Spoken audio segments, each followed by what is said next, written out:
We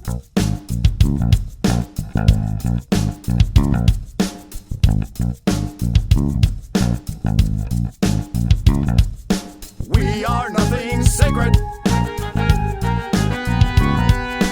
We are nothing sacred. We are nothing sacred. With Maxwell Silverhammer. We are nothing sacred. With cruise control. We are nothing sacred. Oh yeah, welcome to the Nothing Sacred interview. I'm Maxwell Silverhammer. And I am Cruise Control. And with us tonight, we have Patrick Cullinan, who is a retired police lieutenant. And we have Andy Carrier, who is a captain right now, who will be soon retiring. Both of them are with Valor Station, which is an organization, nonprofit organization for first responders, but we'll let them talk all about that. Guys, welcome to the show. Thank you. Thank you. Yeah, thank you very much for joining us. First of all, as we always do with our first responders and those who serve their communities, I want to thank you very much for your service. And especially during these times right now where you're not getting a lot of support, or it doesn't seem like you are, believe me, most of us damn well do support you. So thank you very much for joining us, both of you. You're welcome. Much appreciated. Awesome. So now, basically, did you work together at one time, or what was the whole? How did you guys even connect? Pat, you wanna tell them? So sure. Andy was a deputy here in our city, and at the time when he was a deputy, I was actually a firefighter in the city, and he went on to become a Georgia trooper at the same time that I made the transition to go over, or right around the same time I made the transition to go over and be a deputy. And so when he was a young trooper, I was a young deputy, and that's when we first met. And so we knew each other professionally for a lot of years. And then and we hung out some, see each other out in the bars and stuff like that. And then we connected later on. 2013, Andy got me involved in a seminar that I want to talk about, or specifically have Andy talk about, called the Post-Critical Incident Seminar. It's a seminar that he brought to Georgia from another state, and he invited me to come to that, and it impacted me in ways that I never would have imagined, and our friendship just went to another level from there, and I started helping him help our brothers and sisters, and we just hadn't stopped since then in 2013. Man, just full speed ahead, huh? All right, so let's actually, if you wanted to talk about that seminar, so because obviously we've talked to you a little bit before, Patrick, just to be transparent with the audience, and we had a little technical difficulties, so we understand a little bit about your personal story about how you struggled with, as you call it, post-traumatic stress injury. That's right. Not disorder. You have a different idea of that. So you explained how you had a lot of bouts with different sorts of things like alcoholism and other things that stemmed from these issues that you had in terms of several incidences out in the field, and then you struggled with that and kind of went in and out of that and finally beat that, and then got involved with actually explaining and going into helping other police officers dealing with their issues as well. And then you came out and I guess continued coming out in support of officers in this way, and then you got involved with more and more. Now this was before Valor Station, obviously, because this is in 2013. You said you guys met. Well, we had known each other for years, but as far as when we connected with any type of peer support and helping, fellow officers, and Andy was already involved in this. And Andy, will you kind of give them a heads up of how you got involved in peer support and bring it into how PCIS got to Georgia? Sure. So back in 2010, our commissioner at the time had gone to South Carolina, to Myrtle Beach, actually, to what's called the Southeastern Colonels Conference, and that's where I believe it's 11 southeastern states, the heads of either the Highway Patrol or State Police Agency, they would meet in their command staff and just talk about different things, different things that were going on specific to a highway patrol or state police agency, and with law enforcement in general. At the time, what was the important stuff going on at that time, and trends and things such as that. And one of them was peer support, and specifically in response to the rising number of police suicides. And so our commissioner came back and talked about some of the things that South Carolina was doing, one of which was a formal trained peer support team. And so in 2010, 30 of us went to the North Carolina Highway Patrol Academy in Raleigh. And we had 2 instructors, one by the name of Dr. Eric Skidmore, who runs the South Carolina Law Enforcement Assistance Program. Pat actually went and met with him today to help with someone that was having some alcohol issues. And the other guy is a guy by the name of Andy Grueller, who is now a licensed clinical social worker and but is retired from the Secret Service. And he went back later and got an advanced degree in social work. And they taught us that first basic peer support class, and it all evolved from there. And one of the things that South Carolina did, and they've been doing it since 2000, was a 3-day post-critical incident seminar. And that's for officers and their spouses or significant others who are struggling with either personal or professional stuff. Because let's face it, when you go to work, you don't leave your personal life at home if you're having troubles at home. Mm-hmm. And the opposite's also true. If you have something traumatic that's happened at work, it's not like you go home and leave your troubles, outside the door. You carry it with you, either leaving or going. And so officers come to these seminars that are struggling with whatever it is in their personal or professional life. And a couple of us went to help South Carolina with their first seminar our first one to help them was I believe in 2011 or 12. And I saw what they were doing, and my thought was, the state of Georgia's population-wise is 4 times bigger than South Carolina. We should be having our own one here. We have our resources. We have, the mental health folks that can help us with this, trained peers. And we had our first one in March of 2013. And at that very first one, Patrick was a participant. He had been through a fatal shooting, and when he stood up to tell his story, at every seminar we'll have an officer come in uniform, and they'll talk about their story and their battle with addiction and how they overcame it and what life looked like back then compared to what it looks like now.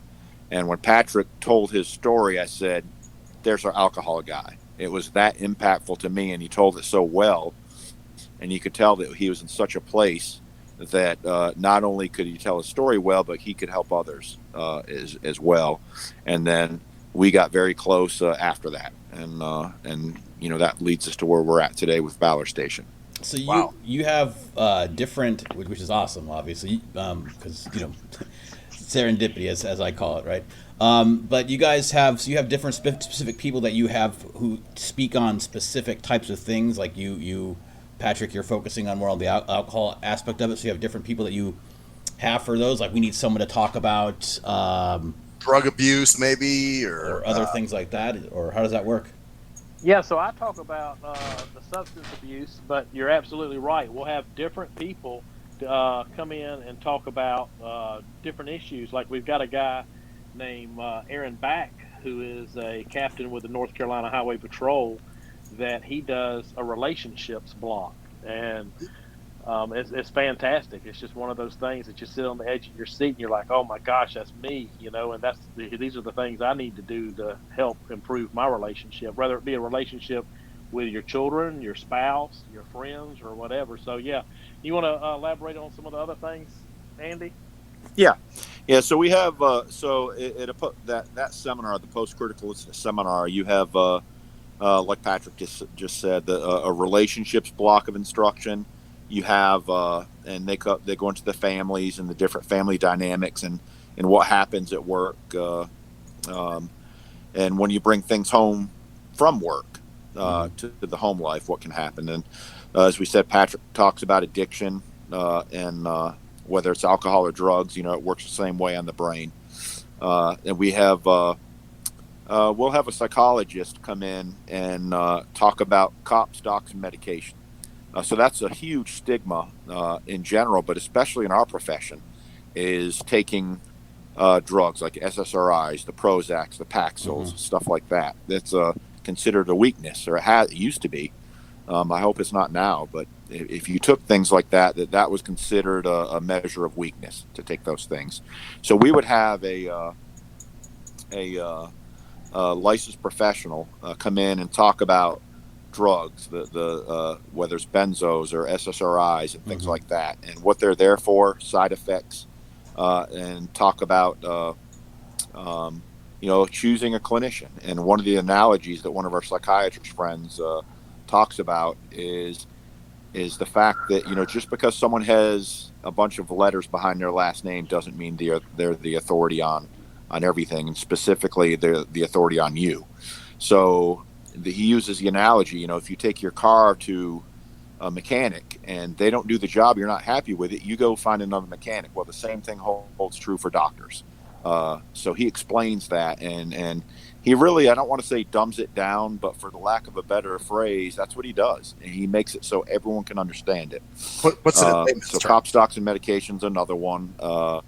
Dr. Skidmore is an ordained minister, so he talks a block on the search for meaning, which has a relevant place in what we do. Especially now. Yep. And the real work at the seminar, and Patrick will back me up on this, there's two areas where people really say, and that's what the evaluations say, are the small group discussions, where we break everyone up after the first day, after everyone tells their story. We break them up and then we put them in small groups, and that's where a lot of the work gets done. That's one area.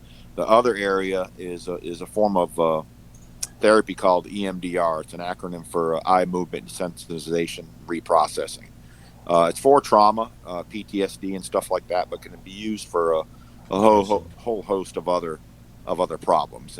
But the evaluations tell us that the EMDR and the small group discussions are where the real work gets done. So there's like a EMDR would be like eye movement can actually like be therapeutic in terms of psychologically, or because yeah, absolutely. So it's so funny because when we do it with cops, especially say traffic cops or state troopers, there's something called HGN, horizontal gaze nystagmus, and you use those on people that are impaired either by drugs or alcohol, and you're looking for nystagmus at a 45-degree onset, and if you've got something in your system, your eyeballs will show it.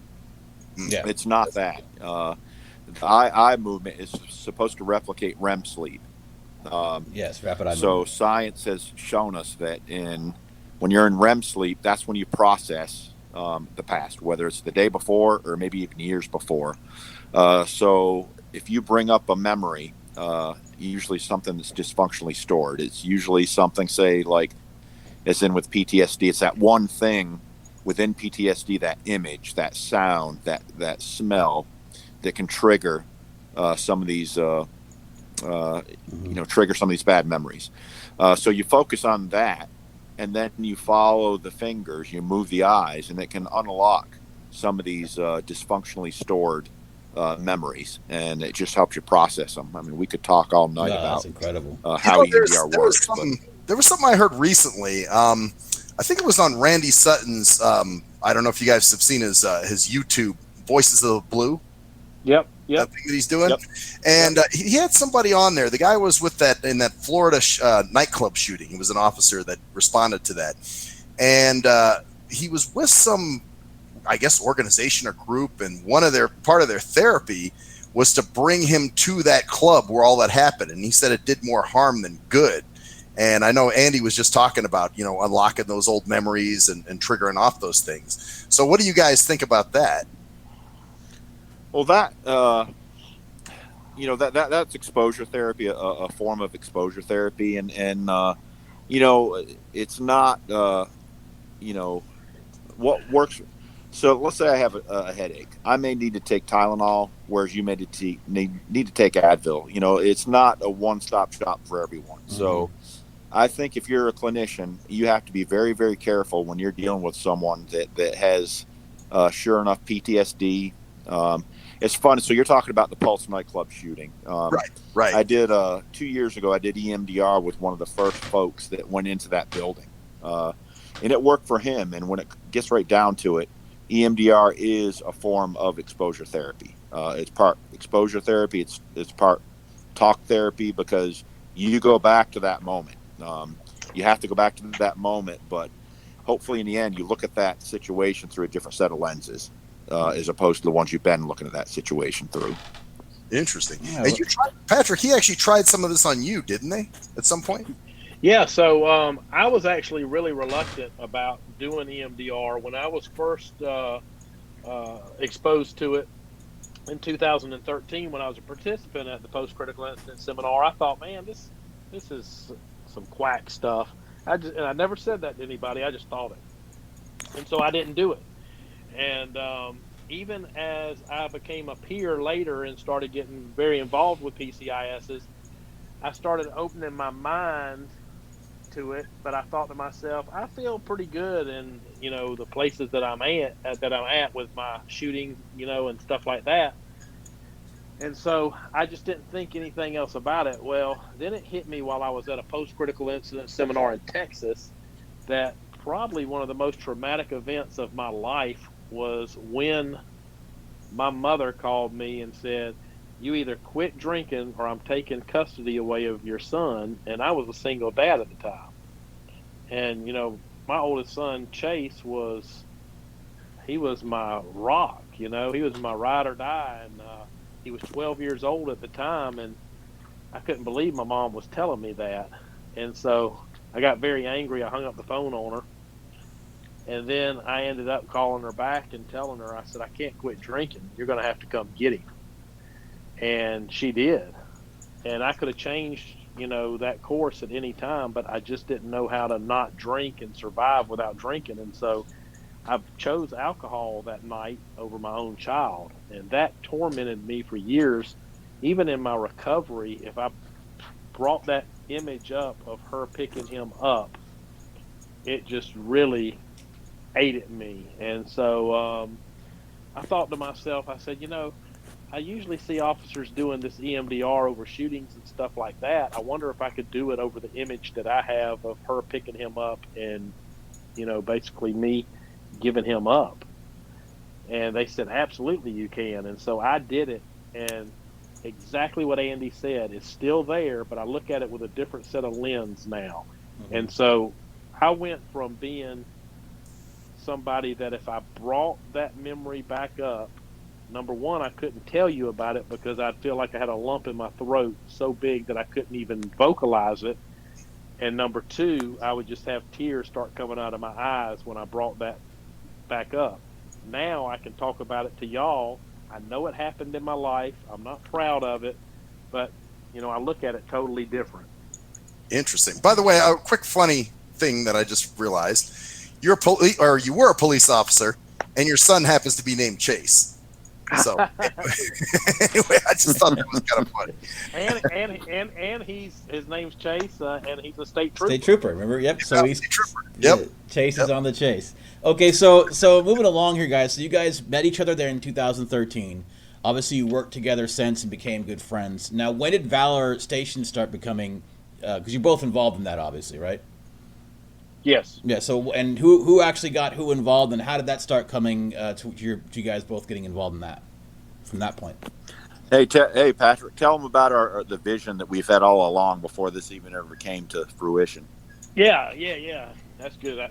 So, Andy and I have talked as we're traveling around, and I've told him he knows all about me going to a civilian treatment center, and not only did I go to a civilian treatment center, I went twice, and then I also went to a long-term treatment center for 6 months, and I've also been in a psychiatric hospital. So he knows all the details about that, and every place that I went, nothing was geared towards helping with trauma from first responders. So they helped me with my addiction issues, helped me with other psychological issues, but never were able to help me with trauma. So I had always said, and Andy agreed, man, wouldn't it be amazing if there was a place just for first responders? No civilians, no military. I mean, we love the military, don't get me wrong, but we are a different animal at the end of the day. I cannot relate to, our heroes that have served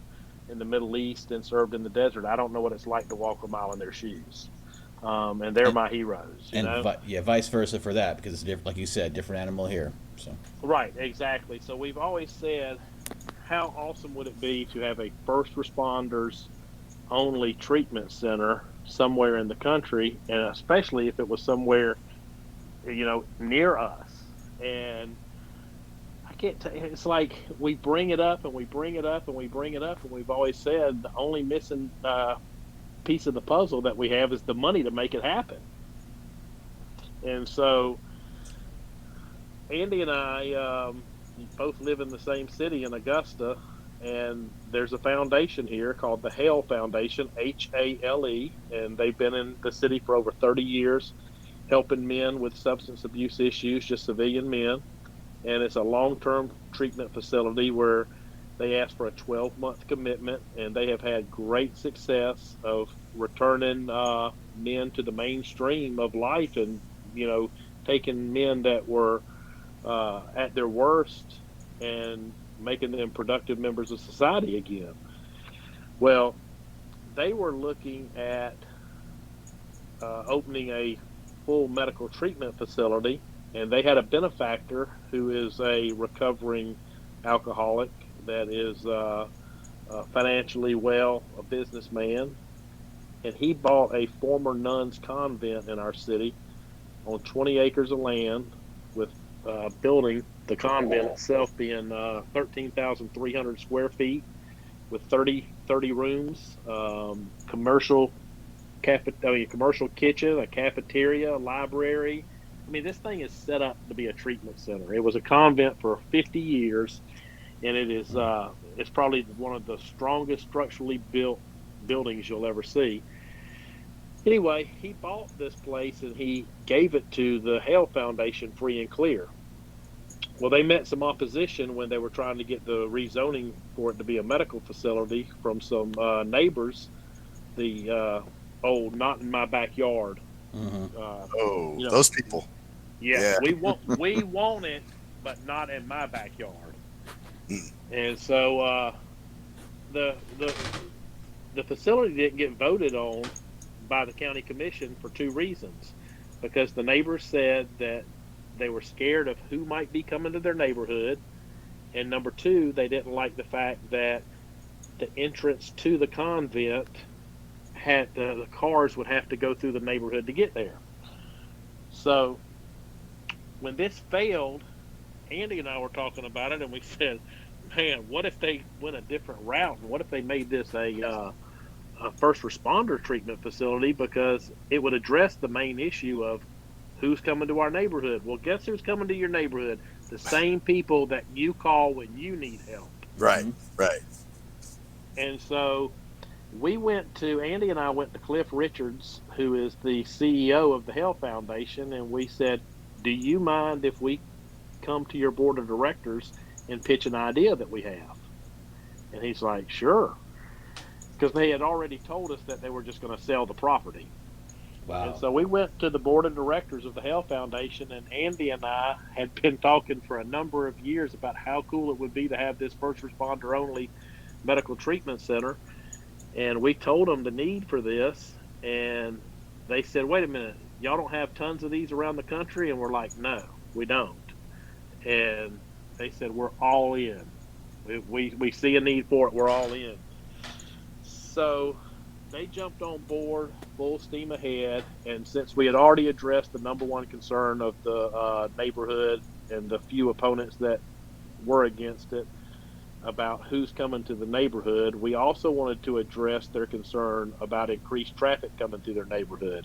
Because I'm going to be honest with you, I don't want any increased traffic coming through my neighborhood either. Gotcha. And so having 20 acres, we looked at the border of it, and it borders up to one of our Georgia colleges, the Augusta Technical College. And so Andy and I know quite a few legislators, and specifically some legislators that are very pro public safety. And so we went to one of them here in Georgia, who's one of the governor's floor leaders, Jody Lott, and we said, we want to figure out what we have to do to get an easement off the state property and come in the other side of the 20 acres and close off that entrance, so now the neighborhood doesn't even have to worry about any cars coming through. Mm-hmm. So you have your own separate entrance, like around the back area or something. That's exactly right, because think about this.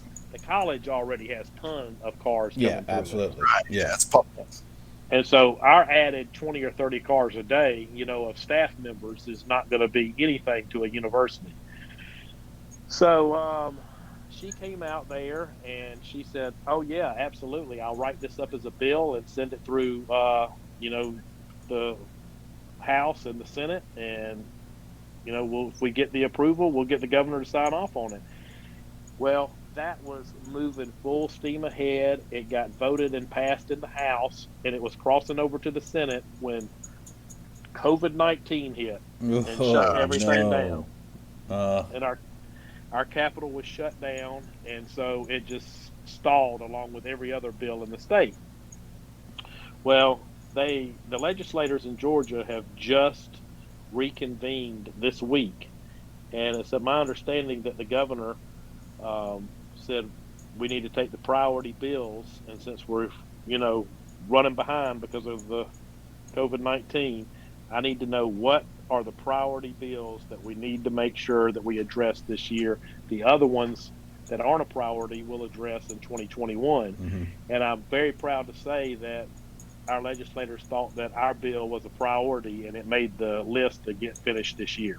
Oh, nice. Wonderful. Yeah. So let's be honest here. So you said it was you and Andy's idea. So I'm sure that, Patrick, you think it was your idea, and Andy, you're the one who came up with that first. So let's settle this right now. So No, it's the opposite. Oh, really? Okay. Pat did everything. I'm just along for the ride. Oh, okay. So you're just a believer in it. And, well, actually, though, Andy, you have a background in clinical psychology, don't you? Yeah, I'm a licensed clinical social worker as well. Oh, wow. As well as a police officer. So you have a little bit of an edge. So obviously it's both your guys' ideas. So you guys are. So when is this going to be? Now, obviously they have to get the bill passed for stuff. Is it like almost ready to go? I know you said it has a kitchen and stuff, but there's a lot of cleanup and renovation and stuff that has to be done before this can actually be open and set up. I'm sure staffing and everything else, right? Or is that already kind of underway? You want to touch on that, Andy? Sure. So like Pat said, Cliff Richards is the president and CEO of the Hale Foundation, and so Cliff has asked Patrick and I to come aboard, and we'll look at hiring.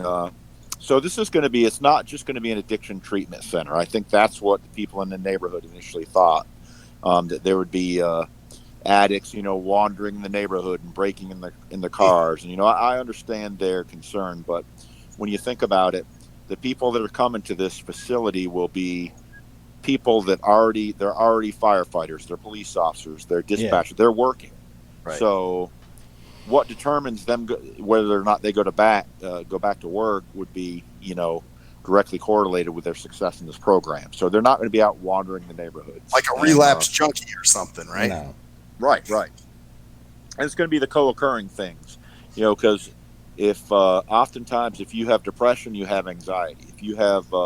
If you're an alcoholic, you have depression. All these things oftentimes go hand in hand. So we'll address everything: PTSD, depression, anxiety, addiction. You name, if it's a problem, we'll address it. And so we'll be getting together, and we'll have psych nurses, we'll have medical personnel for detox, we'll have social workers, psychologists.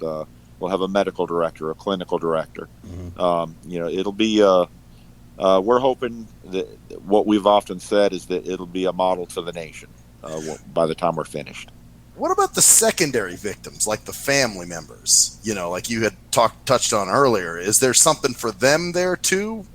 If they can come and if they need treatment, as it were? I don't think, Pat, that maybe you can speak more to this, but I don't think that we'll have maybe programs for family where they can come and be a part of it. But as far as actually being a patient there, right now, I would think not. But we'll have times where family members can come and be a part of the program, if you will, but they won't actually be patients there. I got you. Well, because, a secondary victim, obviously, is somebody, they deal with that first responders' drug addiction, this first responders' mental issues, things like that. So I don't know if maybe even support groups or something. Would there be something to that effect? Absolutely, yes. And that's why, like, say for the post-critical incident seminar, for example, we encourage, and Pat will tell you this, we encourage spouses to come, because oftentimes there's that disconnect. And like you said, they suffer just as much as the officer or the firefighter does. So yeah, it's not that we're not going to help them out, but you won't see, say, for example, a wife in a bed next to a husband that's in there for treatment. But yes, we will have programs for family members. Yeah, and let me touch on that. One thing that Cliff has said recently that he sees after we're established and up and running, he would like to get a house, because the Hale Foundation is actually in Old Town Augusta, which is the old Southern homes that you often see, like on the movies and stuff like that. And there's 5 restored homes in the Old Town district of Augusta in a row, and those are the houses that the men live in that are in the recovery program for the Hale Foundation. And what Cliff has said was his vision is he would like to buy another house in the Old Town district and turn it into a sort of Ronald McDonald house, if you will, where the families, say for instance, Patrick Cullinan is in treatment there, and I'm in a 28-day program. The last, few days of my program, your family could come in, stay for free, no cost to them to stay in the house in Old Town, and they would come during the day and participate in some sessions that we would have for the family itself. Well, good. So it's not like, dad goes away to the program and you don't see him for a month. It's actually back and forth, and they have interaction with their kids. Their kids have interaction. Plus, that'd be a great way to kind of reintroduce them to the family after going through that treatment, because a lot of that stuff is not. It's not easy. You learn a lot about yourself, I'm sure, in those 21 days. So when you see your family again, having like an ease into being able to be around them again, it's probably a good idea as well. Right. Yeah. Now, when I was gone, they cut me off from telephone calls, internet, the whole 9 yards was good. I mean, they gave me plenty of stationery and stamps, and they said, "Hey, you can write as many letters as you want," and that was a good thing for me. And I had family and friends writing me letters, and it was great to just kind of get back to basics too, and write letters. And sometimes it feels good, and that's good therapy, just to put stuff down on paper a lot of times. Yeah. Well, sorry, go ahead, Max. I was just going to say too, disconnecting from social media, especially nowadays. Good transition. With everything going, you like that, huh? With everything going on. I'm sure, stuff people were dealing with, say, 20 years ago has got to be much crazier now. And now that you can't even disconnect, you're seeing stuff on social media and, the fucking police and blah, blah, blah. And people say a lot of bad shit, Yeah, that's kind of where I wanted to go with that. And maybe, Andy, I know you said you had a background in psychology, and both of you guys obviously can probably put some perspective on this, obviously. But considering the climate right now and the hostility towards law enforcement especially, but even first responders, how do you see that affecting PTSI and PTSD in terms of the extra societal burden put on people for doing things that normally would be second guessing yourselves because of all the different things going on and all the media exposure and all the pointed fingers? Can you guys give us any perspective on how you feel it's impacting people's police officers PTSI and PTSD as well? Do you see? Yep. Well, one thing I see is it's such a layered kind of deal right now because, so let's say before COVID-19 hit, you had a lot of folks that had issues and problems from whatever they'd gone through, again, personally or professionally. Well, then you have the stress of the coronavirus, everything that brought with it, the isolation, the in law enforcement. With my department, we had to man the regional stockpile. All the stuff that we get in from FEMA, the PPEs, the ventilators, the all the medication that got shipped out, the test kits. We had to man all that stuff, and a lot of times had to escort it because in the beginning, a lot of that stuff didn't make it to its destination, especially the masks when they were in high demand. So we had all of the typical stuff that regular people have to deal with, not being able to see, grandparents and elderly parents, and so our problems were exacerbated by the things from the coronavirus, and then Minneapolis happened, and so now not only are we having to do our jobs, we're having to do our jobs and being hated for it. So all of the things that were just creeping up suddenly creeped up exponentially as a result of what's going on in the world in the last couple of weeks. So yes, those mental health issues, I've been dealing a lot with that kind of stuff in the last couple of weeks, especially. Wow. Well, there was this in this situation. I don't know how recent this was. This Richard Brooks deal, and I think what screws somebody up with that is in the beginning, when they're talking to him, he seemed like a very cool guy, even though he was passed out in his car. But once he came to, he seemed okay. But then all of a sudden he flips out and it turns into a situation where you wind up having to shoot the guy. And I'm sure that's got to be a little tough too, where, damn, just a minute ago I was having a decent conversation with the guy. Now I got to shoot him, and that's got to take a toll on you after a while. Oh yeah. Yeah. That's there's so much, and Pat and I both know a lot about what's happened with that, and the inner workings, the politics behind it, the district attorney, the whole nine yards, and the political component of it, I guess. But yeah, just the shooting. Take away the unrest right now. Just that shooting in and of itself. If nothing else was going on in the country right now, you're right. Just because they're having a good conversation, then seconds later the guy's dead. Yeah. Yep. And it seems like I said, that the piling up right now, because the pressure on all of us right now to succumb to certain beliefs or certain ideas and to end a certain narrative is extremely tough. But when you're dealing with the guilt of, like you said, Max, you're having a conversation for 25 minutes from what I recall. It's like basically they were talking with the guy for 20 minutes at least before this thing happened. So you got, not only do you have the did I make the right decision scenarios running through that police officer's mind, when they had to make that split-second decision, because that's what it is. It's a split-second decision. You don't know if they tase you and then your gun falls out of your hand and he grabs the gun.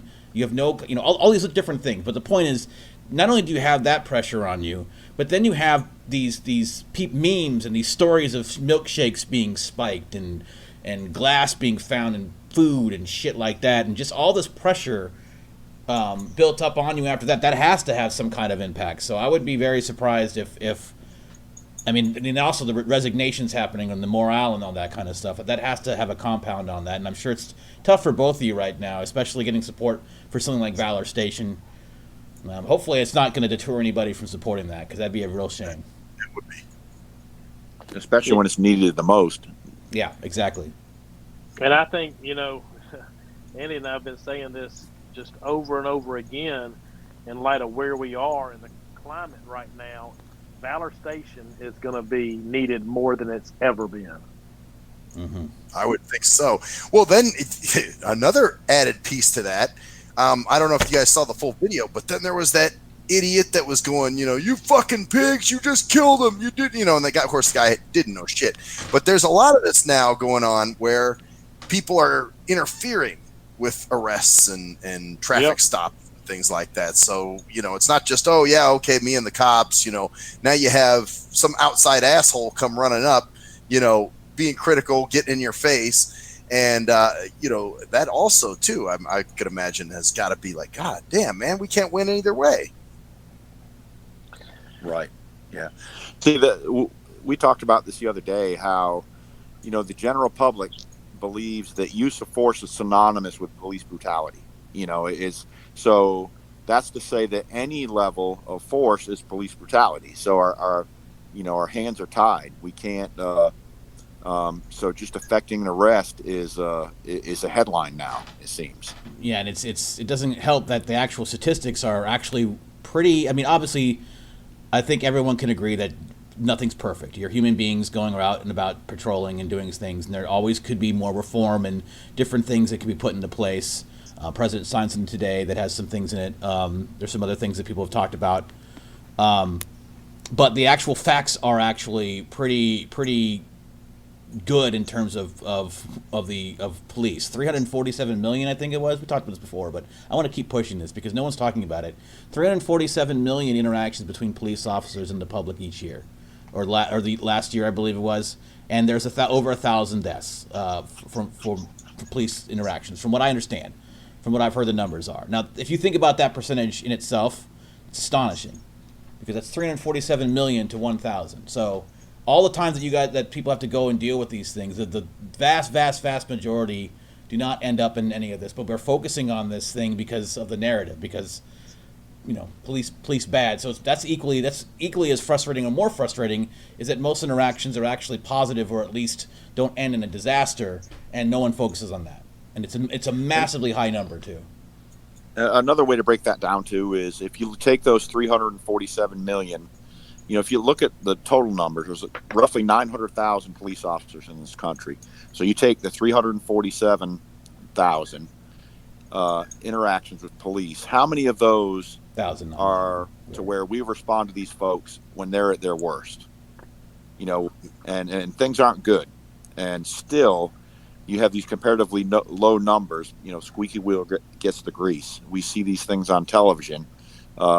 Like you said, I mean, these numbers are so small. They're so minuscule. Yeah, maybe it's 1,000, not million, though. So I want to make sure it's probably 1,000, 440,000. But I don't know. I don't know how many it is. But is it 1,000, 347,000? I think it is. Or I just want to make sure I have that right. Or is it million? Yeah. It's but you're right. I mean, the numbers still of the encounters, when compared to the things that make the headlines, are so small. Well, the nine African black people that were killed without gunfire in 2018. I just find out how it's just really frustrating, and I don't want to go too much into soapbox, but there have been more people killed in these riots and protests than there were throughout the whole year in a couple years ago, in terms of the the unarmed people that were. It's just really frustrating. So it must be frustrating to you. So, like I said before, just to reiterate, I'm sure you know this, and you won't see it on social media, but most of the public is completely behind most of law enforcement. So, it's a tough thing too, because like you said, this, cruise control and I talk about this all the time. How is it that this small group of people can make such a wave and create this crazy narrative that, everybody hates police? Everybody, I mean, shit, if you support police, you're considered a terrorist now. I mean, that's like unheard of. Mm-hmm. At least in my world, that's unheard of. Yeah, I know you guys hear about this all the time, or in the thick of it, but it's just frustrating that avenues for people to empathize with the police are also being cut off, like live PD and other things, which actually allow people to see and empathize more with police, first responders and that kind of thing. So. Yeah, and I mean, it's funny that you mentioned live PD. I mean, it was live. It was. I mean, everybody that watches live PD knows that was not scripted and it wasn't edited. They were riding along with those guys live. And how many times while you're sitting on your couch watching live TV do you see cops just gunning people down? Well, that's it. I've never seen anyone shot on live PD. Exactly. I mean, Ever. So it's crazy. It's absolutely crazy. I think it's almost like somebody's. I think somebody's got an agenda, obviously, and it's almost like they don't want people to see the good part of policing. and they're going to try to push everything bad, and that's all these crazy news stories. That's really what I think it comes down to. That's right, and that's why I have totally turned off the news. Yeah. And I am now watching reruns of Mork and Mindy. Nanu. It's Little House on the Prairie for me. Little House on the Prairie. Hey, man, I'll tell you, when COVID hit, I actually went and watched, what's that, Beautiful Day in the Neighborhood? The one about Mr. Rogers? Oh, yeah. Tom Hanks? So we're all doing that kind of stuff now. We're all trying to find some kind of escape, and it's good. I think too, like I was mentioning social media earlier, a lot of people don't have hobbies. That's the problem. Like they don't have things they really enjoy. Like, Cruise Control and I, we do our podcast. Some people like to paint, some people do music, whatever. But a lot of people don't, man. Their hobby is social media, and they're connected to their phones and devices all the time. So this crap just plays and plays and plays in their brain and just completely rots it. Yeah. Yep. I have a little idea, not an idea, but something to think about too. Do you guys ever have parts of, especially with now? I know it's been worse over the last decade with all the police, the police anti-police stuff. But is there a part of the program or the the healing part of the program where you have officers see, like, people like write in or call or videos of how thankful they are for the police, like, and how much there is support out there for them? Because especially with stuff like being guilty about maybe shooting somebody or having these thoughts that you don't even second guessing yourself constantly. I don't know. It just seems like it might be therapeutic as well to have, hey, this is what the people really think about you. When they're going through that kind of. Right. It's good to see that. Like, damn, there is support sometimes. Yeah, no, I think it's important, and I have even before this happened, because before all this kicked off, cops have been getting a beating for a while, and not this bad, but for a while. And so I've made it a point, when I'm out of uniform, they don't know if I'm a cop or who I am. I just look like a civilian. But no matter what city I'm in, if I run across a law enforcement officer and I'm crossing his path, I will look at him and say, "Thank you. I appreciate you keeping me safe." And I think that if more people did that, that will show our law enforcement officers, man, we are appreciated by the majority of people. I was just recently camping in Myrtle Beach, South Carolina, and I'm telling you, I didn't see any and keep in mind, the campgrounds that I was at was 30,000 people. It's huge. And I didn't see any anti-law enforcement people running around, screaming or anything like that. Matter of fact, there was pro-law enforcement people, and the officers that were on patrol through that campground, I saw them being stopped and thanked numerous times. That's awesome. And it's good to, you're right, good to tell officer. I'm sorry, Andy, did I cut you off, man? No. I'm good. I was just, Andrew just jumped out. Oh. Whoops. Must have lost signal there. Well, so maybe he'll come back in, but we're actually wrapping up pretty much soon anyway. I guess pretty much anyway. Oh, here he comes. He's back. Hey, he's back. Welcome back, Andy. Hey, I can actually hear y'all now. Oh, you can hear us now, huh? Yeah. Well, let's I don't have to hold over. it to my ear. Let's start over. Yeah, we just rewind it all, do it all again. No. You know who this has to be tough on, though, honestly, and people don't think about this, is black officers. Yep. Imagine what they're going through right now. Yeah. Yeah. So, I was telling Patrick, I had this discussion with a good friend of mine. We started our career as deputy sheriffs 33 years ago, and he's a black guy, and very, very quiet. 33 years ago, things were a little bit different in the South than they are now. I mean, things are better now, and so when he started, it's not that people shied away from him. They thought he was. They thought he was stupid, but he was just quiet. This guy was a math major at the Citadel. He was in the Marine Corps, as sharp as they come, but he was just quiet. And I shared with Patrick what his outlook on everything that's going on right now is. He works for he went to Atlanta when I left to get on with the state. He left and went to a metro department in the Atlanta area, and a very highly respected defensive tactics, use of force, firearms instructor of the whole 9 yards. And what his outlook on this whole thing was pretty refreshing.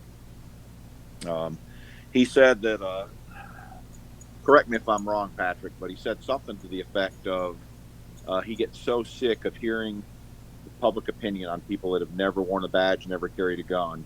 And he says what he does now, he doesn't even broach the subject.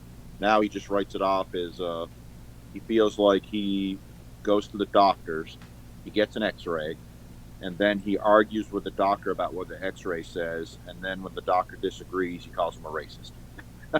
Yeah, that's exactly what it was. Exactly. Yeah. Wow. Yeah. Well, then too, they're getting it from other black people. You know, you're a sellout. You know, what are you doing Right. on the white man's police Right. force? You know, it's just crazy. Yeah. Yeah. That's exactly right. Yeah, Man. it's a frustrating time, but the good thing is that there are outlets and things like that you guys are going for, and Valor Station is definitely going to be coming up. The picture that you guys are all seeing is, of course, Valor Station on the when you're watching this right now, basically, because I still got that picture, Patrick, obviously. So the old cathedral, any other resources? I know it's the Facebook page. You got that going on, but any other resources you can give people out there to help or get more information, just in general or specifically for anything for our officers and our first responders. Andy? Well, yeah, our post-critical incident seminar, we have, it's coming up the week of October the 19th, and it'll be down on St. Simon's Island, Georgia, so it's on an island. And that's the 3-day seminar we spoke about earlier.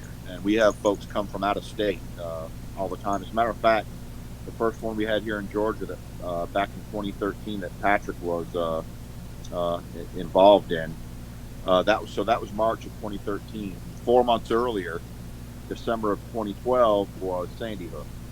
And at our seminar, we had 12 come from Sandy Hook. We had 7 from the Connecticut State Police and 5 from the Newtown Police Department. We had 3 from the Columbine shooting, and that was 14 years prior at that time. Mm-hmm. And then for good measure, we threw in 2 from the Virginia Tech shooting. So yeah, we have them from all over the country come to our seminar. Nice.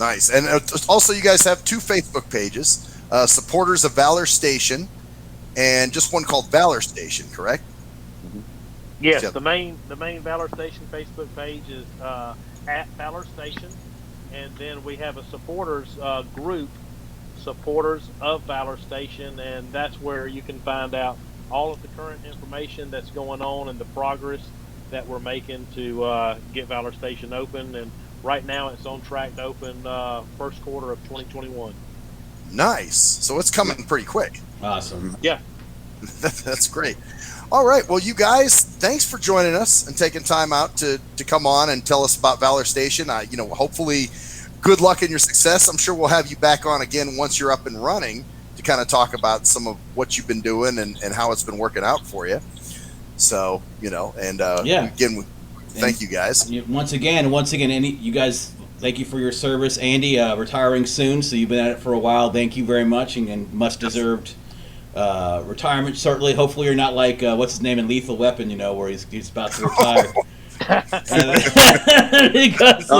You mean where I'm sitting on the toilet? Yeah, you got a bomb and Patrick's in front of you going, okay. All right, we got a 1. We're gonna get up in 1, 2, 3.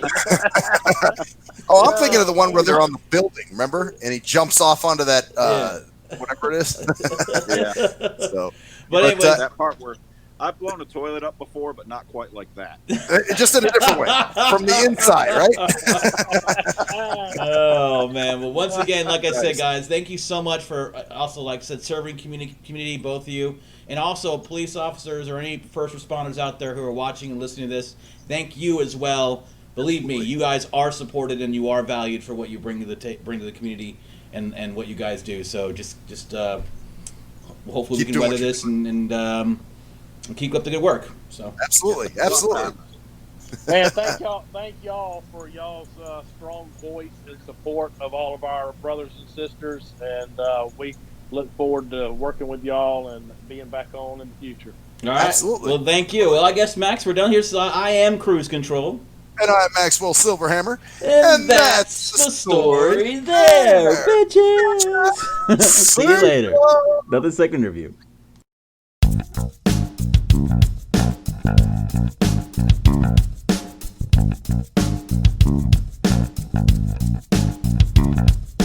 We are nothing sacred. We are nothing sacred. We are nothing sacred. With Maxwell Silverhammer. We are nothing sacred. With Cruise Control.